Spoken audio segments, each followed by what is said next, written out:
Hey, everybody. 12 noon East Coast time. Carm Capriato Town Hall Academy, week 183. Selling your business. What are the first steps I need to take? Is that why you tuned in? So you need to figure out what to do with this glorious business that you've been working and busting your hump with for the last 30 years. And, you feed all the people that work for you. And the ironic thing is that, I've recently had a phone call from a business owner, friend I haven't seen in 5 years. He said, listen, I got to sell my business. What do I do?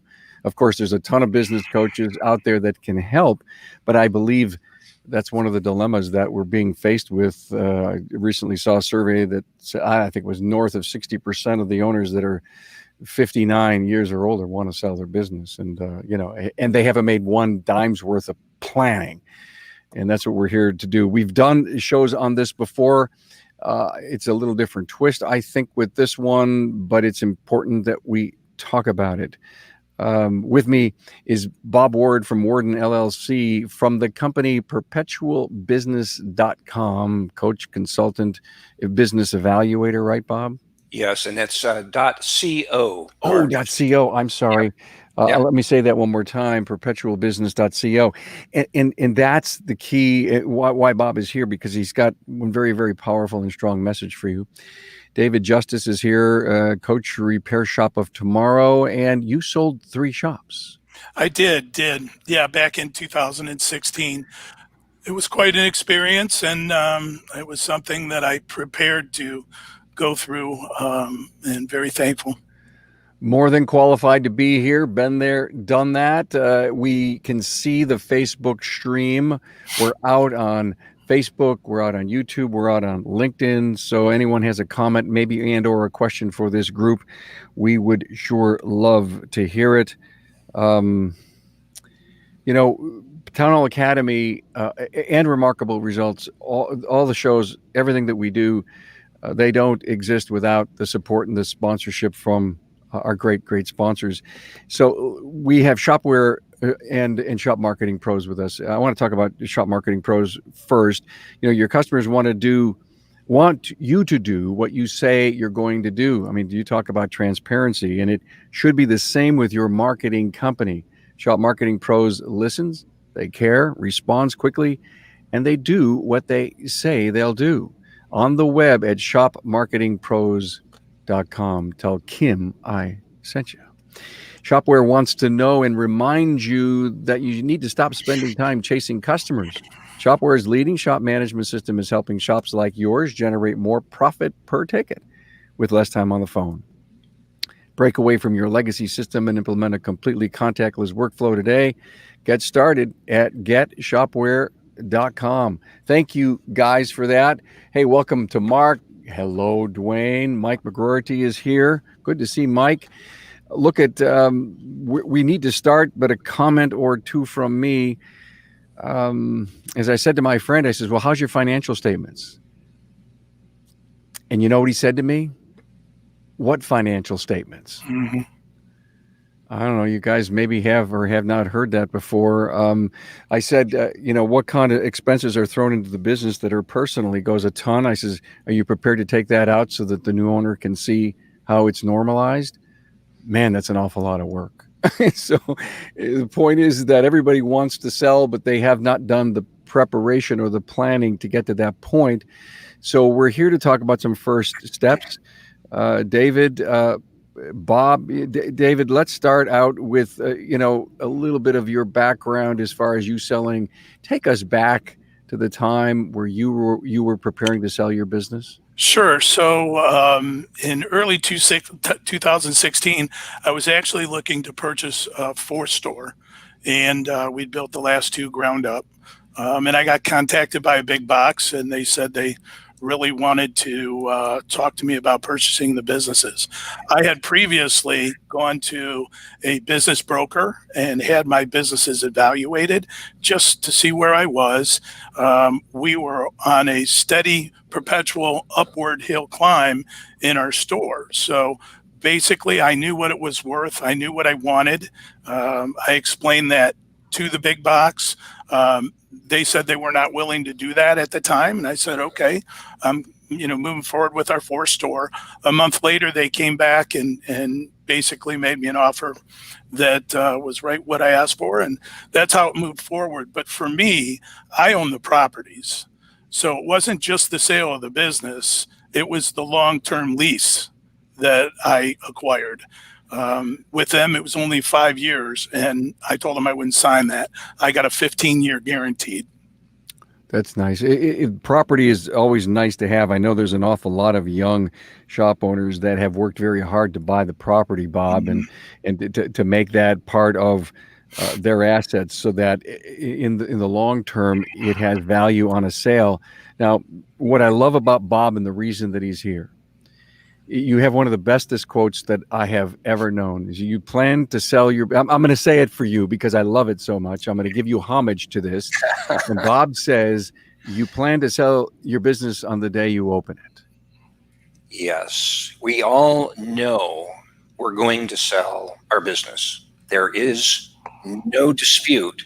We're either going to sell it in a planned sale where we get to realize the value and we're happily retiring, or we're going to sell it through a liquidation because we died without a plan. But the business will be sold. So the very first step is to make sure that in the event of a tragedy, that business will continue. That's a business continuity plan in its basic form.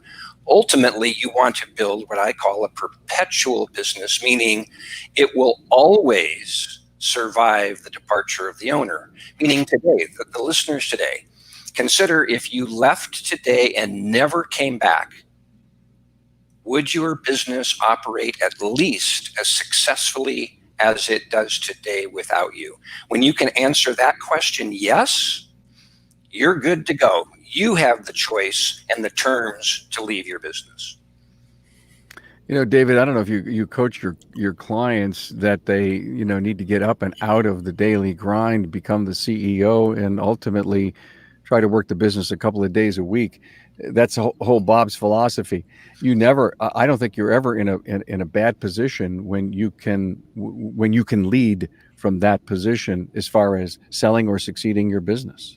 I can't agree more. Bob's hit it right on the head. In my case, again, I was doing seminars with Napa. So my 3 stores did about $5.5 million. And I was gone 20 to 26 weeks out of the year. We had a system operation procedure in place. I took myself out of it, and we call them job blocks, where we had people that were responsible for these portions of the business. And, whether it being a technician, a service advisor, a general manager, so on and so forth. But when you put those in place, it allows our clients, myself, to step out of the business and become the business owner, not someone that works in their business. And I think Bob will talk about that. David, you just said it very well. It's your people. Your people make your business. You develop your people. You lock them in. I often use the term golden handcuffs for that. The people are what makes the business. And when you've done a great job, like you were just describing, creating a business that does not need you there, you were able to do what you wanted when you wanted on your terms. Well, thank you. And we always tried to ask people to champion our processes. And then what we would do is we would give them the why. And the why is, why does it make sense for you to go ahead and champion these processes? If I'm a service advisor or what have you, if I'm paid on gross and net, it's about those sales, selling it for the right amount of money. If I'm a technician and I'm paid on billed hours, it's about that quality inspection so I can set my service advisor up for a quality presentation. And when we put that together, that's the why for everybody to build the team. And then I'll bet you put it in a standard operating procedure, put it in your own playbook, so no matter who follows you can replicate what you did. That's exactly what we call it, Bob. Playbook. That's exactly it. Good. You guys are on fire, so I'm just going to sit back. I'm gonna go make myself a cocktail and let you guys run at it. Sounds good. Yeah, I know, exactly right. So we should make this a happy hour each and every week from now on. Amen. So an example of the discussion that I had over coffee with my friend. He says, "Yeah, I've got this great opportunity for a shop owner that I know he's about 5 miles away, and none of this will matter to him. My financials won't matter. He just wants my business. He just wants my property." And he says, "So I really don't need to prepare for any of that." And I said, "So he's a viable candidate." I said to him, "Then you're not going to get anything for your business because you can't prove it's worth anything." And I think the lazy man's way is, I know John down the road, he knows I've got a decent business here. He'll pay me my $1 million. I mean, that's the joke. I'll get $1 million for my business. Your opinion on that, guys?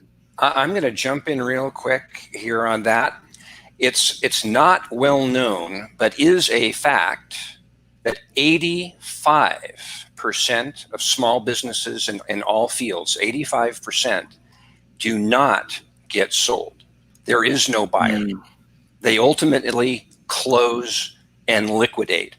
And if you think about it, just in this industry, in the auto repair, how many people out there are of an age that could be the next business owner, have any money to speak of for a meaningful down, want to be in the auto business rather than some other business, want to be in the town in which your business is located, and have the skill sets to be able to do it? That's why 85% don't get sold.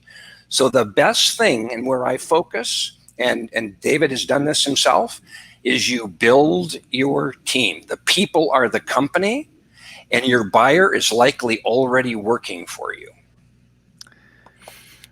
I agree with everything he said. I have a situation on the other side where I have a client of mine that's getting ready to purchase a business, and it's in total distress from the financial standpoint. The financials, they handed us a P&L, and I would say it's almost fraudulent.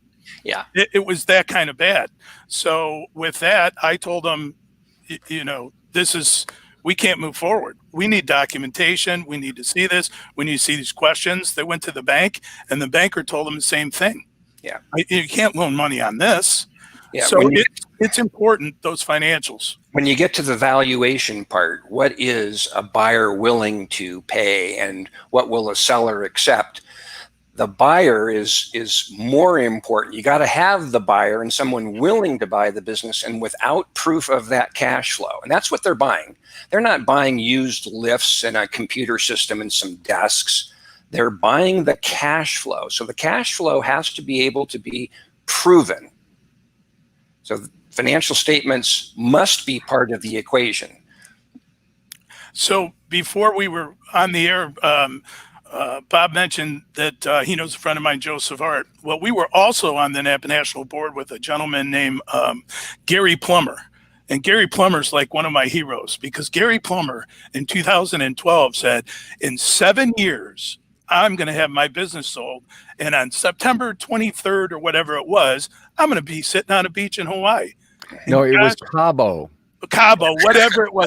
Gosh darn it. If he didn't put it together with some key employees, as Bob's talking about, put that together in a 7-year plan, I bet you it worked for both of them in an amazing way. It is. So and it's that planning. 2 key employees, and he developed them. They had the interest, and there wasn't a bunch of money there. But given a buyer with skills, you can solve for the financing. There's multiple creative ways to get it done, but you got to have a buyer. So, Carm, you remember one of my clients, Corey Uvalde, correct? Oh, yeah. Yeah, so he was a technician working for the owner, and they're both fantastic guys. The owner's Pat Theobald, fantastic man. They came to an agreement, and over time, Corey bought a percentage of the business. Then next year bought some more and some more. Ella, like Gary Plummer did. But at the end of the day, now Corey's taken that from $1 million to $2 million.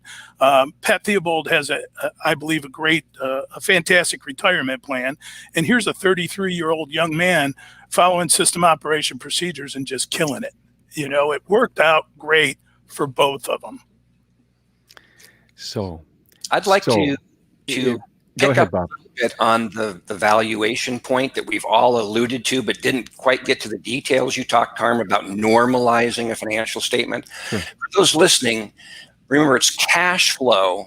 And then there's some assets people are buying, but they're really buying the cash flow and a multiple of that. So you got to first define that cash flow. And the basic formula is you start with net profit. You add back depreciation, interest, amortization, your personal expenses, Carm, that you talked about, whether it's a car, cell phones, landscaping, whatever you're charging to the business you can get away with.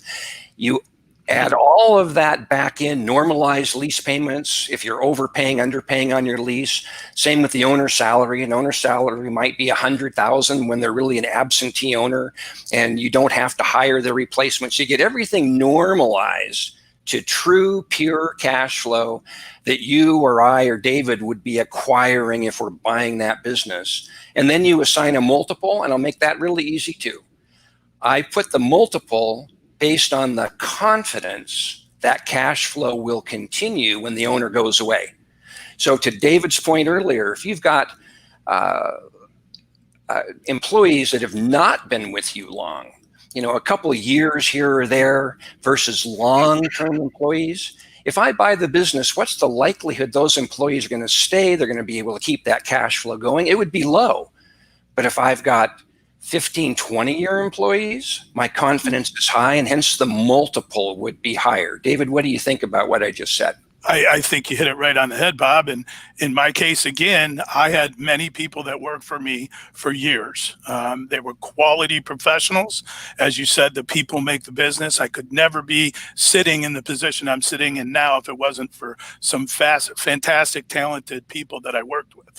But here's what I did. I went to Big Box and I said, I need in writing that these folks are going to have as much or more in their salary, as much or more hospitalization, as much or more in vacation, so on and so forth, 401k.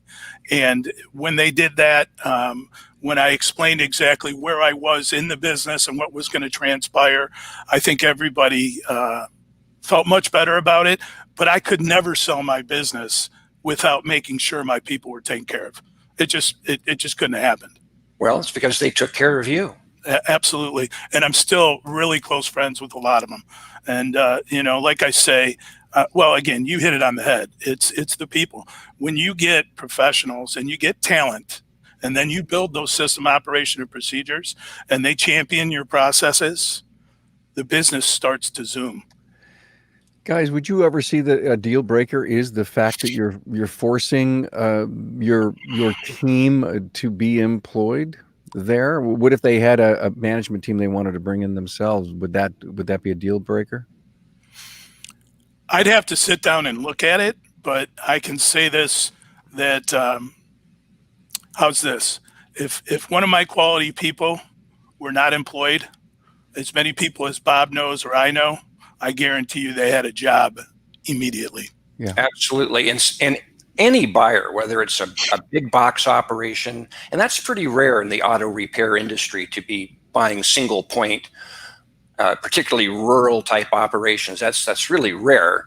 But for them to say, we want to replace something that's working really well, not likely going to happen. And if I was wanting to buy your business, Carmen, I didn't even work for you. I just wanted to buy it. If you've got something that's working and your people are doing it without you, and I know sitting here in Seattle, I can buy your business in Peoria, Illinois, and not have to go there, I'm not going to replace anybody. I'm buying that cash flow, and I'm going to be an absentee owner. I'm going to pay you well for it. In our case, if I can, Big Box came in and they wanted to see how we were running our stores to do the numbers. We shared with them our DVI. We shared with them our inspections. We shared with them our playbook, system operation and procedure. And they were stunned at how far ahead we were than other folks. But what it comes down to is getting the education. Carm, doing the things that you do for the industry. I mean, this is what makes the difference. If people will listen and implement, they can get there. Guys, thanks so much. Shopware wants you to wow your customers while keeping distance. God, do we have to keep social distancing? Did you ever go out and shop and see all the red placards on the floor and everything? I'm looking at the floor more than I am, which aisles I have to go up and down, than I am worrying about if I have my mask on right. Well, Shopware's innovative technology will help you move cars through your place safely and efficiently. Completely digital workflow allows customers to review, approve, and pay for repairs all in one place. Request a demo at getshopware.com. And have you realized that your marketing looks exactly the same as the shop down the road? Your shop is different and deserves marketing that is as unique as your shop is. Let Shop Marketing Pros show your community how different you are on the web at shopmarketingpros.com. So here I am listening to this, loving it, saying, oh God, where do I start? When do I start? I'm 59 years old. I need to start doing a few things right, different or better, so that I could get to this point, Bob, and the perpetualness of my business, so that it's easier for me. And any words of advice on how to get started? Sure. And let me make this actionable when the call ends today. We all agree we need to have accurate financial data. That just should go without saying. But as David has experienced with me, like me, probably half of small businesses don't have anything that's useful whatsoever, and another 35% have something, but they don't really use them. Get the financial statements in order, have them be accurate. That's a foundation point. But the real task today is to consider who is going to buy the operation. Remember, 85% don't get sold. Okay, you don't want to be in the 85%. You want to be in the 15%. So where's your buyer going to come from? An outside buyer, like a big box operation, franchisor, that's rare. It happens, but it's rare. What happens most of the time and is most successful is your buyer already works for you, one or more. So have what I call the essential conversation. I do it with everybody in your operations. It goes like this, really simple. I'm preparing for the continuity of my business. I know I'm going to leave someday in a box or otherwise. I want to make sure that the business is still here and you still have an opportunity to take care of your family. Tell me what's most important to you in your career. Stop. Find out what's most important to them in their career so they can help you develop them. And possibly they're going to say, what's most important to me? I want to own my own business. I'd like to own this business one day. If they don't say that, that would be the only follow-up. Have you considered being a business owner? And then you're done with that conversation. You've got information. You say, thank you for sharing that. I'm going to take your thoughts under consideration as I develop my plans, and we'll talk more. Now you know where all of your people stand with what's most important in their careers, and possibly one or more wants to be a business owner. What a great place to start, and you can have that all done by next week. David. I think it's fantastic. I think that's exactly how you start the conversation. Excuse me. I believe that's exactly what happened with Pat and Corey. Corey and Pat talked, and Corey had a desire to be a business owner. He had that burning desire, and they put it together in a smart plan, just as Gary Plummer did. They worked the plan, and they both got at the end where they needed to be for each of them and their families. There's so many more, but Ron Haugen did it. Gary Plummer did it. Joe Seifert did it. Of course, Corey bought it as an internal candidate. What's so interesting when you brought up Gary, I'm doing a Town Hall Academy. This is going back, I'm going to guess 3 years.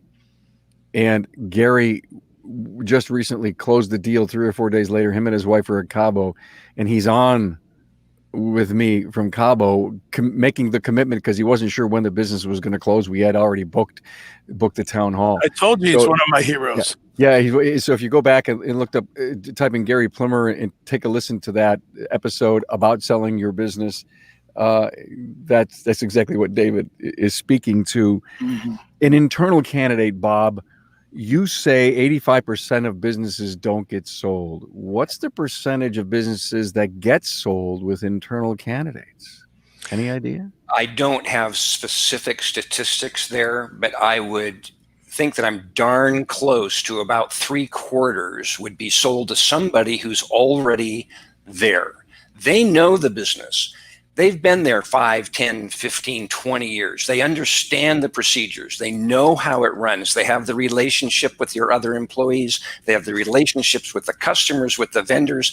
It's a natural transition to have somebody that's been working alongside you for many years ease you out very gently, and you get the value that you built over those years.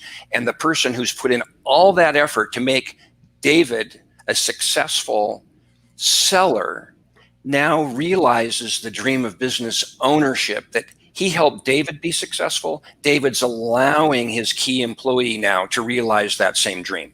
If you've got the people, and someone used the word passion, I think it was David, that's critical. Business owners have a passion. No matter what, they're going to make it happen. You got that kind of person, you can work out the valuation, you can work out the financing, you can work out the legal details, but you got to have the buyer with the passion to take it to the next step. I was just going to comment on Bob's. And Bob, if you look at it, if you do take a big box or whatever and they drop a bunch of money on you, immediately what happens tax purposes, you know that. Yeah, you pay. So when you have an internal candidate that's passionate and wants to buy that, and they buy a percentage of it, so they have skin in the game, and then they buy a percentage and a percentage, that owner, maybe it's a 7-year plan, that owner can take his salary for 7 years and then get paid on the end. Yes. And the tax ramifications are not nearly as That's also true. That's the finer points, but probably most of the listeners right now are wondering, how am I going to leave my business? Yeah. So you guys have done such a phenomenal job. My head is spinning. I'm sure our listeners' heads are spinning. Thank you for whoever's hanging out with us here on the Facebook stream, the LinkedIn stream, my YouTube channel. This will be repurposed next Thursday. It was both a vidcast and a podcast. So, guys, let me throw up some other talking points. So I look for an internal candidate. Bob, you say 3/4 is potentially the opportunity if you look for it and you build it. Okay, I sat down. I'm looking at a 7-year plan. Oh, my processes are weak. How am I going to help this person take a business off of my back, or even if I hold paper or whatever, however it works, we have to improve our processes, our training, our commitment. Would you even consider saying, listen, you're starting to be coached. I'm going to hire a coach, and I want you to start getting the business acumen that it takes to learn to become the CEO of the business. And oh, by the way, I'm going to keep doing the marketing, but soon you're going to have to start doing it, because we need to make sure that the top line continues to generate. Yeah. So these are all points we need to talk about. Yep. And I'm going to share probably my favorite quote from Harvey Firestone about this very topic. He said, and I use this in all of my classes and client meetings and such, the quote is, "It's the growth and development of people that is the highest calling of leadership." And I use a parenting metaphor with that too. You could change the words. Anybody who has children out there, you could change it to say, it's the growth and development of our children that's the highest calling of being a parent. We want our kids to be able to live independent of us as parents. We want our business to live independent of us. So you can take all of these steps and handle development. You can handle education. You can handle the money. You got to have the person first. And then if it's a 7-year plan, you've got plenty of time to develop. But most of that development would happen in the first 1 or 2 years once you're in a defined agreement. It's not a difficult thing to do. It just requires starting and then working each step in logical, comfortable order. So if I can, my clients are all going to roll over, but my father told me something a long time ago, and this is when I played baseball. but it worked very well towards business. He said, what you do today takes care of tomorrow. Meaning that if you put the work in today, and you will harvest tomorrow. So people have to get started. You can start tomorrow. Business coach, yes, I'm a business coach. There's a ton of fantastic business coaches, such as yourself, Bob, and so many others. But you have to find somebody you're comfortable with, but get the education to really start implementing these things so you can get there. Pat Theobald called me and said, will you come down and talk with me and Corey? And that's how our relationship started. I knew Pat previously, but he said, and Corey said to me, will you mentor me through this? Absolutely. And, you know, you want to talk about passion. I have a bunch of clients like that, but you want to talk about passion. This guy grabs a bulls by the horn and he's getting right through it and implements like nobody's business. And when you get people like that want to put it together, it'll happen. You find success. You know, what you focus on happens. Yeah. You know, Corey's a Buffalo boy. I do, actually. Yes. So creativity. I'm listening and I'm saying, oh my God, all of this makes sense. I like where we're going with this thing. I'm learning so much. But how does this, I can sell to an internal candidate, and do I have to hold a paper? Can he get SBA? Will the bank stand behind him? So the creativity and working ownership over a term, can we talk about that? Certainly. And Carm, am I allowed to make a suggestion about my video on my website? Or yeah, go ahead. Absolutely, Bob. Yeah. I'm about to answer Carm's comment, but I have a great resource as a next best step. On perpetualbusiness.co, the shop page is a video. It's $145, the best first step you could make that will explain in more detail what I'm going to give you just a hint of now. So there's only 4 ways to get the business paid for. The person already has the money, they write a check, not likely. They can go to the bank and they've got collateral to be able to borrow $1 million thereabouts, not likely. The owner can carry the paper. I don't recommend that, carrying 100% of the paper. I want some skin in the game. I want proof of concept. They can get it done.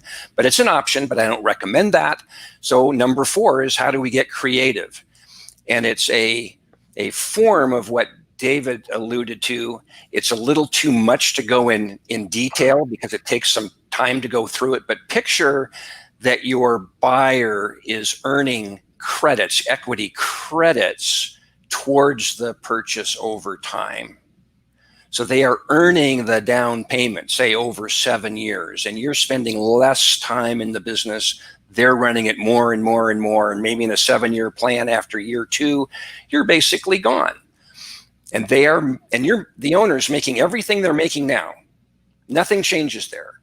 But you're allowing your buyer to earn some credit towards that down payment. So when you get to the end of 7 years, now you sell the business, and they either have the money, can borrow the money, you carry the paper because they're only buying roughly half, say, because they earned the other half, or you just extend it to 8 years or 9 years. But ultimately it gets paid for as long as you have the person who can get the job done. Bob, that's really well said. And thanks. It is. It's very well said. We've talked about Profit First before, the silos. Love that book. I gave it to every one of my clients. You build another silo and start working it. And that goes to Bob's point of exactly what you start to put together. And then again, that purchase as over time. One of the things that we've talked about is possibly having life insurance policies on either of each other in case something was to go really wrong, unfortunately. But Bob makes a great point. This has been really well done and off the charts. Gentlemen, thank you so much. Let's talk about Shop Marketing Pros here just for one more second. Are you tired of your cookie cutter website? Sometimes they are out there. I see them all the time. Is it bringing you new clients? Another great question to ask. Let our friends at Shop Marketing Pros create a website that's as unique as your shop. Go to shopmarketingprosontheweb.com. And let's talk about shopware. Do you know what's as easy as 123? Well, Shopware's management system allows customers to review, approve, and pay for repairs all in one place. Keep your staff and your customers safe while maintaining profits and keeping your customers happy. Learn more at getshopware.com. Thanks, Carolyn. Gary Plimmer was a great example, I believe, where he probably had to extend it one more year in order for that equity to build up in the owner's base. I don't know. And again, I think a while back, guys, you can confirm or deny. Someone was telling me that the SBC or a bank would look at 20% equity as something they could loan against. The SBA is a backstop to a conventional bank. Collateral, credit, cash flow, all fits into the equation. But the rule of thumb is hard assets can be used as collateral up to about 90% of the hard assets. So goodwill, the blue sky, that cash flow value is not a lendable asset. It's important, it's integral to the process, but you got to have the hard assets that a bank can go after should something go wrong. Right.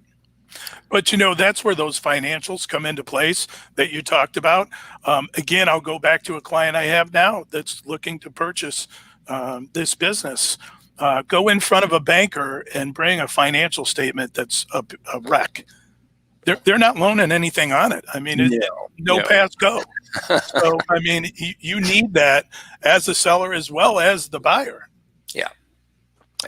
Brian Winograd says, I made my buyers. Great job. There it is. It's just like grow your own text, right? I made my buyers. And so that, with everything that you guys have said here today, Brian, thank you for that. That could be, the calling card for this episode. What am I going to do? Well, look in house. Yep. And if you don't have somebody there now, go get one, and they're going to be your next general manager, your next service writer, your next lead tech. And when you hire them, in fact, when you hire anybody, I always want to know what's most important in your career and your family, and what's your ultimate goal. I'd love to hire somebody as a service writer, and one of the first things they said is, for me to come work for you as a service writer, I want to know I've got an opportunity to buy your business one day, because that's my ultimate goal. They're there. There's people with passion, and they're trying to figure out on the other side of this conversation. They're not listening to this, but there's people out there with great passion, like the owners listening had to get where they are today, but they don't know how to buy a business because they don't have any money. Let's find those people of passion and make your own buyer. And help them. Wow. I so enjoyed this. I want to give each of you a last word. But I love this. This was succinct and it was tight and it was very powerful. Great messaging. We could go on for an hour, but I think we really put a great bow on this one. David Justice, coach with Repair Shop of Tomorrow, sold a couple of shops and will help you tomorrow sell your business. Yeah, sure. Bob Ward. Yep. I'm sorry. I just wanted to I'll give you your last word in a second. And of course, Bob Ward's here, Warden LLC and perpetualbusiness.co, coach and consultant, and a guy who's been on, I think you've been on the show 3 times before. David, you've been on a lot. So go to the website, type in either David Justice or Bob Ward, listen to more of the stuff we've done together. I'll give you a last word, David. I just want to say thanks for all you do. Again, bringing the education. Bob, as what you do, thank you for the industry. I mean, this is what really matters. I do have one solemn thing I want to mention is I lost a client yesterday, one of the kindest, best friends, business owner, Mr. Norm Prestine. So I just want everybody to pray for his family. And thank you very much. Thanks, man. Our prayers are out there. Thank you. Yeah. Bob? Last word, start, don't delay. You can have that essential conversation with your employees starting tomorrow.